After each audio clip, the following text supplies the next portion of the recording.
Now to the global manhunt for the most wanted man in the world, Jihadi John, that brutal ISIS executioner. Tonight we know his face and his name, and bit by bit we're learning how he grew from a British schoolboy into a merciless killer. ABC's chief investigative correspondent Brian Ross on the case again.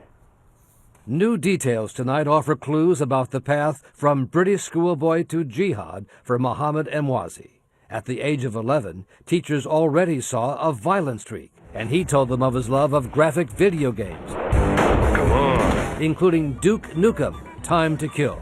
10 years later, as a London college student sporting an American baseball cap, Emwazi earned a degree in computer programming. And now authorities and analysts say they believe Emwazi is using those computer programming and gaming skills as part of the ISIS video propaganda team.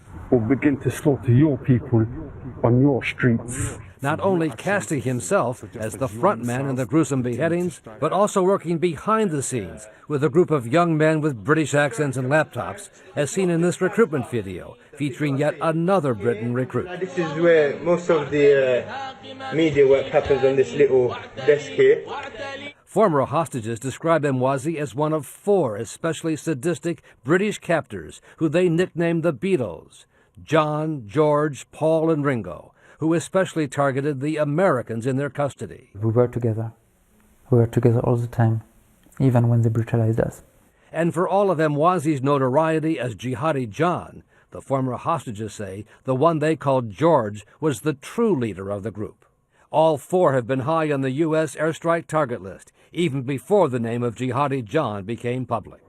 British authorities had kept Emwazi's name secret in hopes he might give away his location by trying to contact family or friends back here in London. But as of tonight, he's believed to be still alive in Syria, part of an ISIS group that continues to hold at least 15 to 20 other hostages. Tom?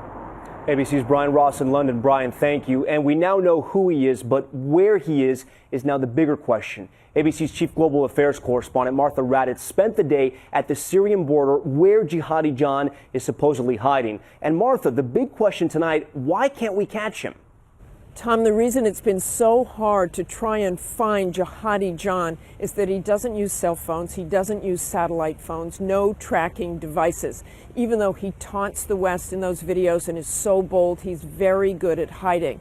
But an even bigger reason is that we have no intelligence assets on the ground in Syria. We have lots in the skies, drones, reconnaissance, and surveillance aircraft, but they can only do so much. You really need something or somebody on the ground. And yet, officials I speak to are confident that eventually they will find him.